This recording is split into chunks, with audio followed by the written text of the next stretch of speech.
हे बघा, इथं बसणाऱ्या सर्व हिंदू बांधवांना माझी विनंती आहे, कीर्तन लक्ष देऊन ऐका. धर्माच्या विरोधात जाणाऱ्या बापाला पोरानं डोळ्यासमोर फाडताना पाहिलं तरी सुद्धा दया आली नाही. मग माझी तुम्हाला विनंती आहे, धर्माच्या विरोधात बाप जर गेला तरी त्या बापाचा त्याग या संप्रदायाने केलेला आहे. जे लोक धर्माच्या विरोधात आहे ते तुमचे किती जरी जवळचे लोक असेल, अशा नालायक माणसाच्या पाठीमागे उभं राहायचं नाही. ही विनंती माझी तुम्हाला.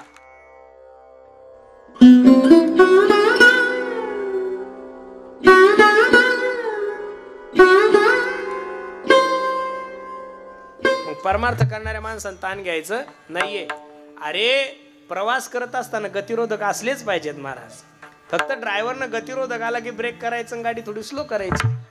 ज्या झाडाला फळ आहे त्या झाडाला लोक दगड मारतात, ज्याला फळही नाही आणि ज्याला फुलंही नाही लोक त्याला दगड मारत नाही. याच्या पुढे जाऊन सांगू तुम्हाला, ज्या लोकांची कीर्ती आहे, ज्या लोकांची प्रसिद्धी, त्यांचंच नाव खराब आहे ना महाराज. चुकीच्या लोकायला कोण आणलं, ताण घ्यायचा नाही. मी तर सांगत असतो, ज्याला घरात बायको चहा करून देत नाही ते म्हणतो नरेंद्र मोदीला अक्कल नाही. अरे बावळ्या, तुझं बजेट किती आहे?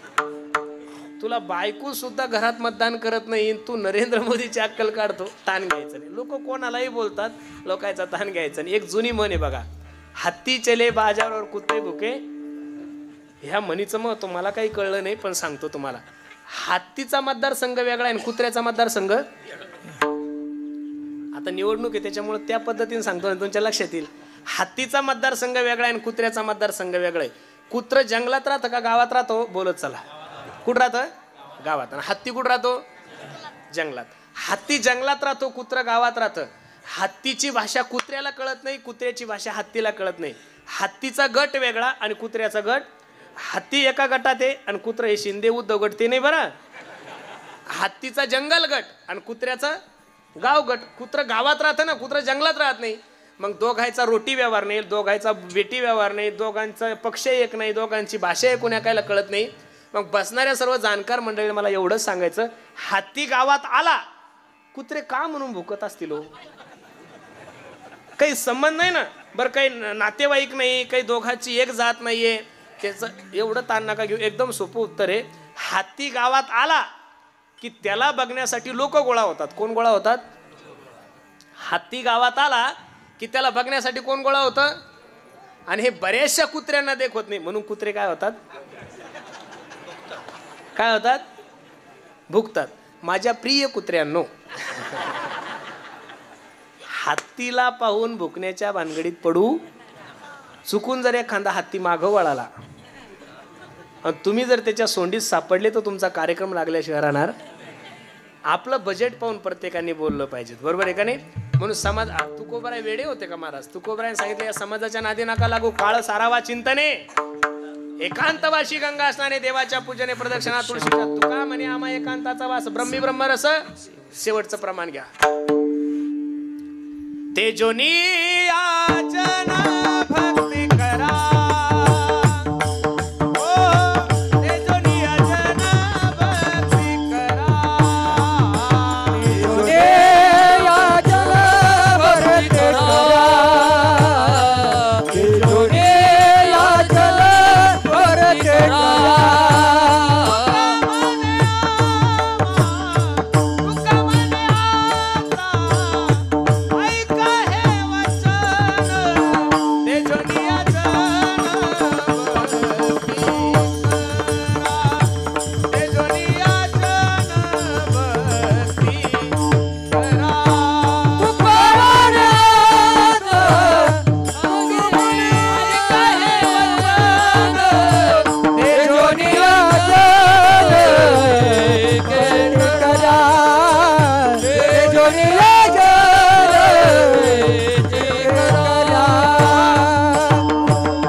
सारख्या परमार्थिक साधकाला तुकोबराने 400 वर्षापूर्वी सांगितलं, तुका म्हणे आता ऐका हे वचन, माझं वचन आहे, तेजोनिया जन भक्ती करा.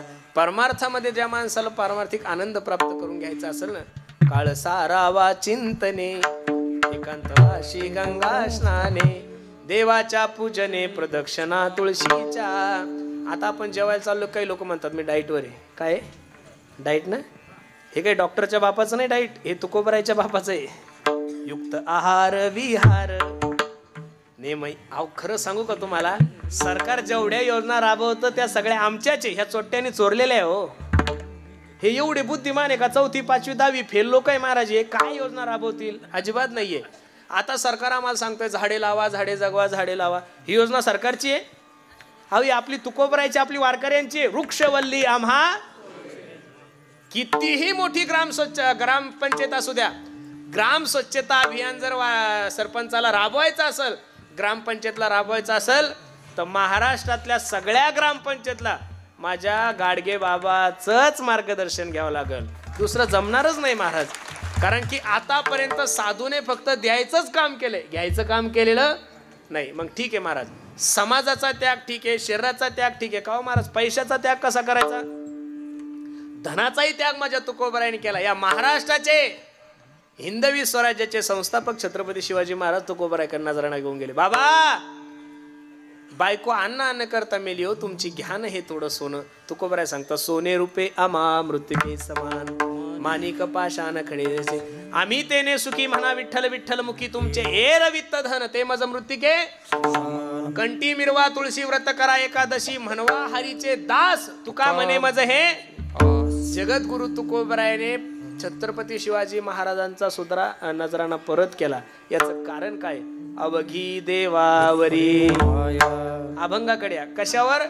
ना शरीरावर प्रेम आहे, ना समाजावर प्रेम आहे, ना धनावर प्रेम आहे. प्रेम कशावर आहे? अवघी देवावरी. मग ज्यांचं अवघ प्रेम देवावर आहे त्यांच्या संसारातल्या प्रत्येक गोष्टी महाराज सांगतात, नाही अनेक प्रमाण तन धन तृणजन. तृण या शब्दाचा अर्थ आहे गवत. तृण या शब्दाचा अर्थ काय? गवताप्रमाणे शरीर समजलं, गवताप्रमाणे जन समजलं म्हणजे समाज समजला, आणि गवताप्रमाणे धन समजलं. काही साधक तुकोबरायकडे गेले. बाबा, ज्यांचं अवघ प्रेम देवावर आहे, संसारातल्या प्रत्येक गोष्टी ज्यांनी तृणवत समजल्या, अशा वैष्णवाच्या जीवनात जर काही परमार्थिक संकट आलं तर ते आपला परमार्थ सोडतात का? तुकोबरायची भाषा किती गोडे पहा. पडता जडबारी नेमान टळे निर्धारी. कितीही मोठं संकट साधू संतांच्या जीवनामध्ये येऊ द्या, कितीही संकट माणसाच्या जीवनामध्ये, वैष्णवाच्या जीवनामध्ये या, त्यांनी परमार्थ नाही सोडला. तुकोबरायचा 4 चरणाचा अभंग किती गोडे पहा. पाहती पांडव अखंड वनवासी, परित्या देवासी आठवीती हो. बसणारे मंडळी, 5 पांडवाच्या जीवनामध्ये थोडं दुःख नव्हतं माया हो. लक्षगृहाला आग लावलेली आहे कौरवांनी, विषाचे लाडू खाऊ घातले. अरे भर सभेमध्ये माझ्या द्रौपदी आई साहेबाला नग्न करण्याचा प्रयत्न केला, पण परमार्थ सोडला. आणि एक वाक्य माझं लिहून ठेवा काळजावर, बिना बनवास के जीवन में कभी सुखवास आही नाही सकता. दुःखाशिवाय सुखाची किंमत कशी कळल हो? कळणारच नाही. अरे गरिबीच्या नंतर श्रीमंती आली की ती मजा वेगळीच असती. माणसाच्या जीवनामध्ये दुःख हे आलंच पाहिजे. दुःखाशिवाय सुखाची किंमत कळत. दुसरं प्रमाण तुकोबरायने दिलंय. प्रल्हादासी पिता हो करीतो चाचणी, परितो स्मरे मनी नारायण. हिरण्यकश्यपू हा राक्षस होता. कोण होता? राक्षस होता. त्याच्या पोटी भक्त प्रल्हाद जन्माला आले. काय नाही केलं महाराज? सर्व काही केलं मारण्यासाठी. पार कड्याहून ढकलून दिलं, उकळत्या तेलात टाकलं, हत्तीच्या पायाखाली दिलं, पण तरी सुद्धा भक्त प्रल्हादांनी परमार्थ सोडला नाहीये. नरसिंह भगवंतांनी जन्म घेऊन हिरण्यकश्यपूला भक्त प्रल्हादजीच्या समोर टर टर टर टर टर फाडलं, तरी दया आली नाही. काय केलं तो हिरण्यकश्यपूने? कशाचा विरोध केला होता? धर्माचा विरोध केला होता. हे बघा, इथं बसणाऱ्या सर्व हिंदू बांधवांना माझी विनंती आहे, कीर्तन लक्ष देऊन ऐका. धर्माच्या विरोधात जाणाऱ्या बापाला पोरानं डोळ्यासमोर फाडताना पाहिलं तरी सुद्धा दया आली नाही. मग माझी तुम्हाला विनंती आहे, धर्माच्या विरोधात बाप जर गेला तरी त्या बापाचा त्याग या संप्रदायाने केलेला आहे. जे लोक धर्माच्या विरोधात आहे ते तुमचे किती जरी जवळचे लोक असेल, अशा नालायक माणसाच्या पाठीमागे उभं राहायचं नाही. ही विनंती माझी तुम्हाला. रात्री महाराजांना सांगितलं, लोकांना आम्ही जर धर्म सांगायला गेलो लोकांना असं वाटतं की आम्ही बीजेपीचे. कोणा सांगितलं तुम्हाला? आम्हाला काही मानधन आहे? अजिबात नाही. अरे बीजेपी, शिवसेना, राष्ट्रवादी काँग्रेस हे पक्ष जन्माला येण्याच्या अगोदर माझ्या ज्ञानोबरायच्या खांद्यावर भगवी पताका होती महाराज. काय होती? आम्ही धर्माचे माणसं आहे, संप्रदायाचे माणसं आहे. आम्हाला कोणत्या पक्षाशी काय घेणं देणं आहे महाराज? वस्तुस्थिती लक्ष देऊन ऐका.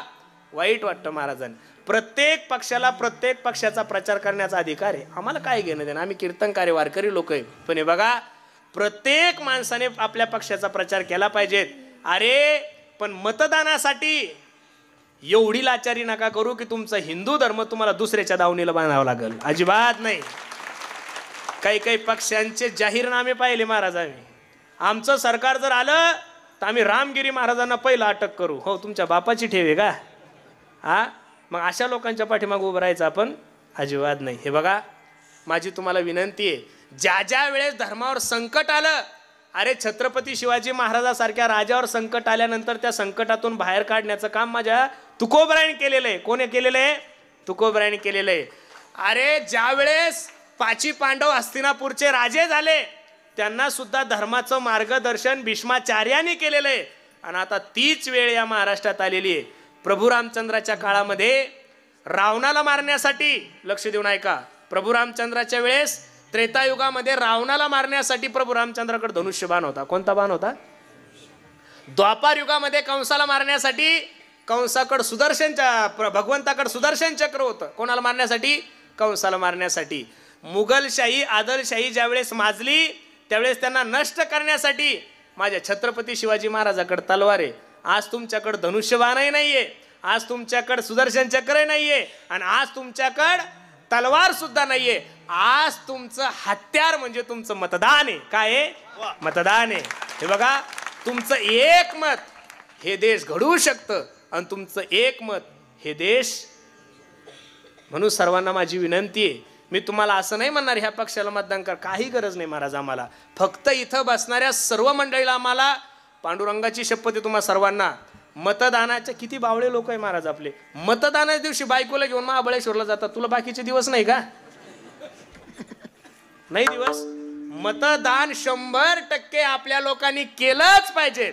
तुम्ही जर 100% मतदान केलं, लक्ष देऊन ऐका, सर्व, मी तर सरकारला एक अर्जच देणार आहे, जो मतदान करणार नाही त्याचं रॅशन कार्ड बंद करून टाका. ह्या बायाचे 1,500 सुद्धा बंद करून टाका, जी मतदान करणार नाही. ही वस्तुस्थिती ना. फुकट पैसे सरकारचे घेता. मग मतदान प्रत्येकाने केलं पाहिजे. ते तुमचं कर्तव्य नाही, तो तुमचा धर्म आहे महाराज. काय? तुमचा धर्म आहे. आणि प्रत्येकाने, अरे आपल्या हिंदूने जर 100% लोकसभेच्या टायमाला, अरे दुबईहून येऊन मुस्लिम धर्माच्या लोकांनी मतदान केलं रे, इराणहून येऊन त्यांनी मतदान केलंय, आणि तुम्ही इथं राहून मतदानच्या दिवशी फिरायला जाता. पाप करताय तुम्ही. काय करताय? पाप करताय.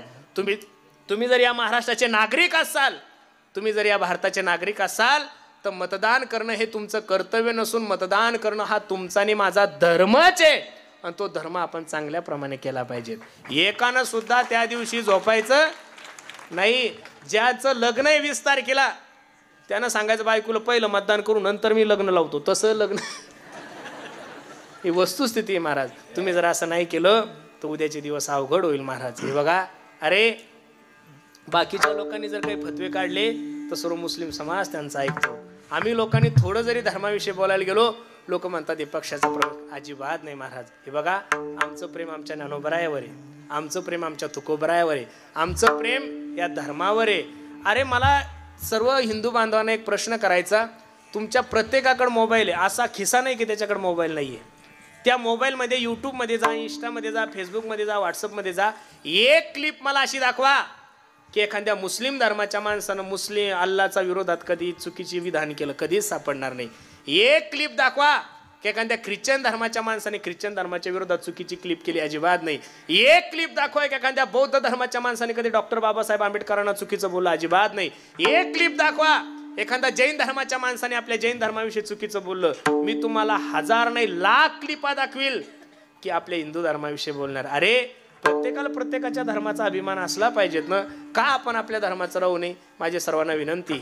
एका गल्लीमध्ये 2 दुकानं होते. लक्ष देऊन ऐका, खूप गोड उदाहरण आहे. एका गल्लीमध्ये 2 दुकानं होते. एक सोन्याचं दुकान होतं आणि एक लोखंडाचं दुकान होतं. दुपारची जेवायची सुट्टी झाल्यानंतर दोघं जण जेवायला बसल्यानंतर सोनं लोखंडाला सांगतं, ए लोखंडा, माझाही मालक मला ठोकतो आणि तुझाही मालक तुला ठोकतो. काय म्हणलं सोनं लोखंडाला लक्ष देऊन ऐका बरं उदाहरण. 4G थोडं काही पार उदाहरण तिकडे गेल्यावर अर्धा तासानं असतात. तसं करायचं, लक्ष द्या माझ्याकडे. एका गल्लीमध्ये 2 दुकान होते. एक सोन्याचं दुकान होतं आणि एक लोखंडाचं दुकान होतं. दुपारची जेवायची सुट्टी झाल्यानंतर सोनं लोखंडाला सांगता, अरे माझाही मालक मला ठोकतो आणि तुझाही मालक तुला ठोकतो. माझा मालक ज्यावेळेस मला ठोकतो लोखंडात त्यावेळेस मी एवढ्या जोरात नाही आरडत रे, पण तुझा मालक तुला ठोकायला लागला का की गल्ली जागी करतो, किती त्रास होतो रे आमच्या कानाला. त्यावेळेस लोखंडाच्या डोळ्याला धारा लागल्या आणि लोखंड सोन्याला काय म्हणतं, लक्ष देऊन ऐका. लोखंडा, ए सोन्या, तू भाग्यवान आहे रे, तू आहेस सोनं आणि तुला ठोकणारा लोखंड आहे म्हणून तुझा आवाज कमी आहे. काय म्हणलं लोखंड, तू आहेस सोनं, तुला ठोकणारा लोखंड आहे म्हणून तुझा आवाज कमी आहे. सोन्या, माझं नशीब एवढं खराब आहे रे, मी आहे सुद्धा लोखंड आणि मला ठोकणारा सुद्धा लोखंड आहे, त्याचा मला त्रास जास्त होतो. मुस्लिम धर्माच्या लोकांनी हिंदू धर्माचा अपप्रचार करणं साहजिक आहे. ते दुसऱ्या धर्माचे लोक आहे. अरे एखाद्या दुसऱ्या धर्माच्या लोकांनी आपल्या हिंदू देवतेविषयी बोलणं साहजिक आहे, तो त्यांचं कर्तव्य, ते बोलत असतील. अरे पण हिंदू समाजाचे लोक ज्या दिवशी हिंदू देवतेविषयी बोलायला लागेल त्या दिवशी आपण, मी तर भगवंताला सांगतो, हे भगवान मुझे अपनों से बचा लेना और को तुम्हें देख लूंगा. आपलं वाटोळं जेवढं आपल्या लोकांनी केलं तेवढं दुसऱ्या लोकांनी केलं. म्हणून सर्वांना माझी विनंती आहे, जो हिंदूसाठी उभा आहे, जो ज्ञानोबराय तुकोबरायसाठी उभा आहे, जो गायीसाठी उभा आहे, जो धर्मासाठी उभा आहे, आपण सर्वांनी त्याच्या पाठीमागं उभे राहा, ही आपली जबाबदारी. विठाला विठाला प्रमाण देतो. मी काही माझ्या मनचं सांगत नाही, प्रचार नाही करत. प्रल्हादे जनक बिभीषण बंधू राज्यमाता निंदू. अरे ज्या भावाने प्रभू रामचंद्राचा विरोध केला, रावणाला मारण्याची युक्ती कोणा दिली? प्रभू रामचंद्राला कोणी दिली? काय केलं होतं त्यानं? अरे भाऊ होता ना, रक्ताचा भाऊ होता, पण हा भाऊ धर्माच्या विरोधात गेला. कोणाच्या विरोधात गेला? जगत जननी सीताई साहेबाकडे यानं वाईट दृष्टीनं पाहिलं. मग बरोबर आहे का नाही? मग जगाच्या मालकीनीकडे ज्यानं वाईट दृष्टीनं पाहिलं, तो भाऊ जरी असला तरी त्याला मारण्याची युक्ती कोणी दिली? प्रल्हादे जनक बिभीषण बंधू राज्यमाता निंदू. अरे ज्या आईने मला प्रभू रामचंद्रापासून वेगळं केलं, काय सुंदर रामायण आहे हो. ज्या आईने मला प्रभू रामचंद्रापासून वेगळं केलं, मेले भरत पण काही केला परत माया नाही म्हणले गड्यांनो. अशा वंशामध्ये तुमचा आणि माझा जन्म झालेला आहे. तिसरं प्रमाण पहा. सुदामा ब्राह्मण दारिद्र्य पिढीला नाही विसरला नारायणा हो. सुदाम देवाचं चरित्र तुमच्या सर्व मंडळीच्या लक्षात आहे. कृष्ण शासित सखा कशित ब्राह्मणो ब्रह्मवित्तमम विरक्त इंद्रियार्षिस्तु प्रशांत आत्मा जितेंद्रिय. भगवंताचं भजन करायचे, पण परिस्थिती संसाराची एवढी नाजूक आहे. एक दिवशी सुशीला मातेने सुदामजीला सांगितलं, ओ मालक, देवाचं भजन करता याविषयी माझं दुमत नाही, पण तुम्हाला संसार आहे, सोन्यासारखे 2 लेकरे. अहो 2 दिवस झाले चूल पेटली नाही. तुमची मनधरणी करू शकते, पण त्या लेकरांची मनधरणी कशी करायची? तुम्ही तर कीर्तनातून प्रवचनातून असं सांगता की माझा मित्र द्वारकेचा राजा आहे. ऐका ना ओ मालक, ऐका ना, जा ना त्याच्याकडं. मी असं ऐकलंय उपमन्यूने वाटीभर दूध मागितलं, दुधाचा सागर दिलाय हो त्याने. ओ मालक ऐका ना, तो उदार आहे, उदार तो हरी ऐसी कीर्ती चराचरी अनंत हे थोरी गरजता ती पोवाडे. जा त्याच्याकडून काहीतरी घेऊन या. सुदामदेवाच्या डोळ्याला धारा लागल्या आणि सुदामदेव सांगतात, अगं वेडे, एवढं सोन्यासारखं तुझं अंतकरण, तुझ्या अंतकरणामध्ये असे वाईट विचार कसे आले? मी या परिस्थितीमध्ये आहे म्हणून माझ्या देवाला बरं वाटतंय ना, मी या परिस्थितीमध्ये आहे म्हणून माझ्या देवाला बरं वाटतं ना, मी जीवनभर असं राहील पण माझ्या देवाला त्रास देणार नाही. सुशीलाला कळलं, हा बाबा मरल पण देवाला काही मागणार. ओ मालक ऐका ना, नका काही मागू, पण त्याला भेटण्यासाठी तर जा. असं सांगितलं जातं, पतीने पुण्य केलं की अर्ध पुण्य कोणाला भेटतं? अगं डोळ्याला धारा लागल्या सुदामाच्या. ए सुशीला, खूप इच्छा आहे ग मला सुद्धा माझ्या भगवंताला भेटण्याची, पण कोणत्या तोंडाला जाऊ? मी जर भेटायला गेलो आणि मला देवाने विचारलं वहिनी साहेबांनी काय दिलो, काय सांगू? काळजी करू नका मालक, तुम्ही जाण्याची व्यवस्था करा, मी व्यवस्था करते काहीतरी. 2-4 घरी गेले, पोहे घेऊन आले. मला एक प्रश्न करायचा आहे, सुदामदेवाच्या पत्नीला एकाही घरची पोहे आणता येत होते, 4-5 घरची पोहे का आणले? याचं कारण सुदामदेवाची पत्नी त्या पोह्याच्या द्वारे भगवंताला संदेश देते, अरे देवा, तुझ्यासाठी संसाराची राख रांगोळी केली, तुझ्यासाठी संसारावर तुळशीपत्र ठेवले देवा, आणि एवढं तुझं चिंतन करून जर आमची एका टायमाची जेवणाची व्यवस्था तुझ्याकडून होत नसेल तर तुझ्या देवपणाला आग लागू. पोहे आणले पण धोतर सुद्धा व्यवस्थित नव्हतं, 10-12 गाठी असणारं धोतर, त्याच्यात ते पोहे बांधले आणि सुदामदेव भगवंताच्या चिंतनाला निघाले, भेटीला निघाले. घनश्याम तुझे ढूंढने जाऊ कहा कहा, प्यास लगती है भूख लगती है, प्यास लगती है जिंदगी अब उदास लगती है, कैसे आऊं तेरी द्वारिका आस भी अब उदास लगती है. चैत्र महिन्याचे दिवस आहे, दुपारचे 12 वाजले, पायात चप्पल नाहीये. चालता चालता सुदामदेव थकले, एका झाडाखाली बसले. देवा, आता मला येणं होत नाहीये. सुदामदेवाचा डोळा लागला, भगवंताने जसं उचललं तसं द्वारकेत आणून ठेवलं. डोळे उघडले, पाहिलं तर सगळे सोन्याची नगरी. जय श्रीकृष्ण, जय श्रीकृष्ण. का हो, इथं जगाचा मालक भगवान श्रीकृष्ण कुठं राहतात?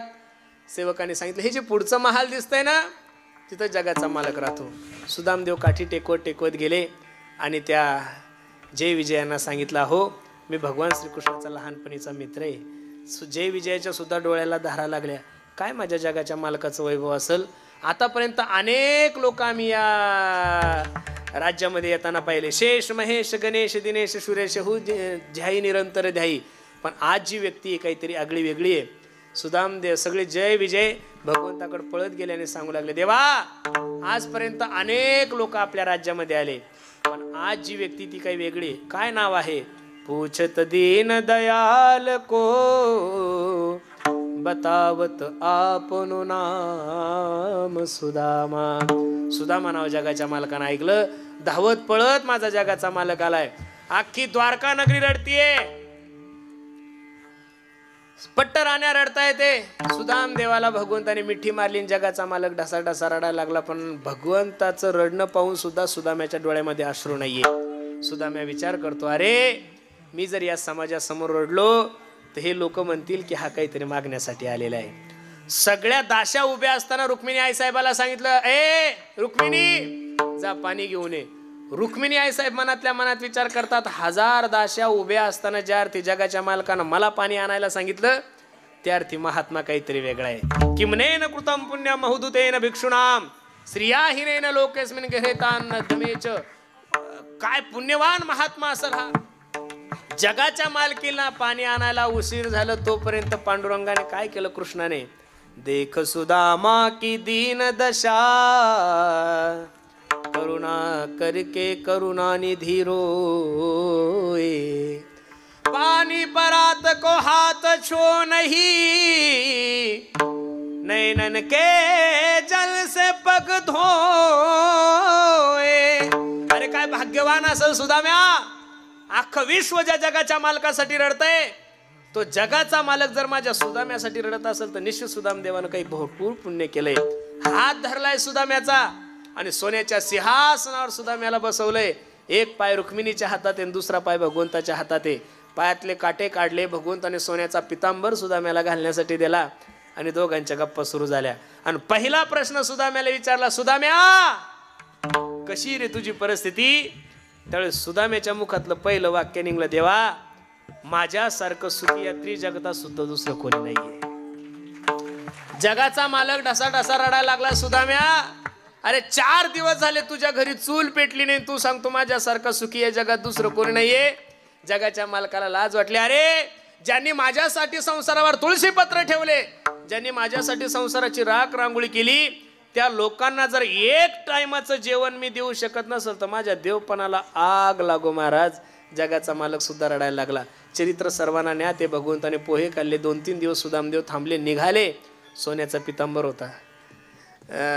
देव एकदा घ्यायला लागला की सगळंच घेतो महाराज. सुदाम्याला सांगितलं, ए सुदाम्या तो पितांबर काढून ठेव. सुदाम्याच्या डोळ्याला धारा लागल्या. किती हलकट बे देवा तू. लोक काय वर्णन करतात की उदार तो हरी नाही सिची कीर्ती चराचरी. अरे एवढा पितांबर घेऊन जर घरी गेला असतो तर बायकोन आनंदानं संसार केला असता, मी भजन केलं असतं. पण जगाच्या मालकाविषयी आलेलं पाप लगेच नष्ट झालं. परत सुद्धा मी सांगतो, मनातल्या मनात विचार करतो, माझ्या देवाची इच्छा नाही ना मी तसं वागावं, म्हणून सोन्याचा पितांबर घेतला आणि देऊन टाकला. खऱ्या वैष्णवाचे लक्षण मी तुम्हाला सांगतो. मेरे रोने से तुमको जो आए हंसी, मेरे रोने से तुमको जो आए हंसी, मैं रो रो के तुमको हंसाया करूं. देवा, अरे मी रडल्यानंतर जर तुला बरं वाटत असेल तर मी जीवनभर रडील देवा, पण तुला त्रास देणार नाही. पडता जड भारी, नेमा नटळे निर्धारी. एवढं दुःख सुदाम देवाच्या जीवनामध्ये आलं तरी परमार्थ सोडला नाही. मी 3 उदाहरण दिले म्हणून तुकोबराय सांगतात, तुका म्हणे तुझा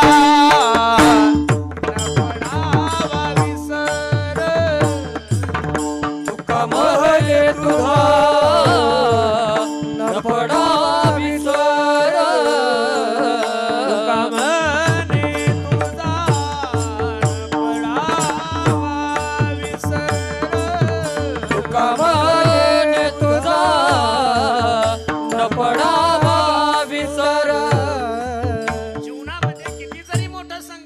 बसणारे मंडळी, लिहून ठेवा माझं एक वाक्य हृदयावर. जीवनामध्ये किती जरी मोठं संकट आलं तर देवाचा विसर नाही पडला पाहिजे. अरे समाज तुमच्या विरोधात जाऊ द्या, देव तुम्हाला जवळ करेल. पण ज्या दिवशी देव तुमच्या विरोधात जाईल त्या दिवशी तुम्हाला कोण जवळ करणार आहे महाराज? अजिबात नाही. माझे गुरुजी मला नेहमी सांगतात, पुरुषोत्तम देव सखा जरी जगाव घे, देवाची कृपा माणसावर झाली पाहिजे. लोकांची कृपा कोणावर होती? लोकांची कृपा त्यांची घरच्यावरच होत नाही. आणि आपल्यावर काय होणार आहे? माणसालावर ज्ञानोबरायची कृपा झाली पाहिजे, तुकोबरायची झाली पाहिजे, पांडुरंगाची झाली पाहिजे. म्हणून बसणाऱ्या सर्व मंडळीला माझी विनंती आहे, काहीही झालं तरी चालतं, जीवनामध्ये देवाचा विसर पडू देऊ नका. म्हणून तर महाराज मागत असताना सांगतात, तुझा विसरण. मनुष्य देवाला विसरतो ना महाराज. कबीर महाराज खोटं कसे बोलतील? दुख में सुमिरन सब करे, अरे सुख में करे ना कोई, जो सुख में सुमिरन करे तो दुःख काय को हो. ऐका ना दादा, दुःखामध्ये मनुष्य जेवढं देवाजवळ राहतो, म्हणून तर कुंती मातेने भगवंताला जी मागणी मागितली, सुख नाही मागितलं, दुःख मागितलं. विपदः संतुन शाश्वत तत्र तत्र जगद्गुरु भवतो दर्शने यशात पुनर्भव दर्शन. देवा माझ्या जीवनामध्ये दुःख दे, दुःख दे. म्हणून सर्वांना माझी विनंती, किती जरी संकट आलं तरी देवाला सोडायचं. बायकोला सोडायची वेळ आली तरी चालती, पण देवाला सोडायचं. बायको गेली तर परत भेटल ना, पण देव गेल्यानंतर कसं भेटल महाराज? अजिबात नाही. म्हणून पडता जड भारी, नेमा नटे निर्धारी, नाही अनेक प्रमाण तनदन तृणजन विढोबा रखुमाई. जय जय.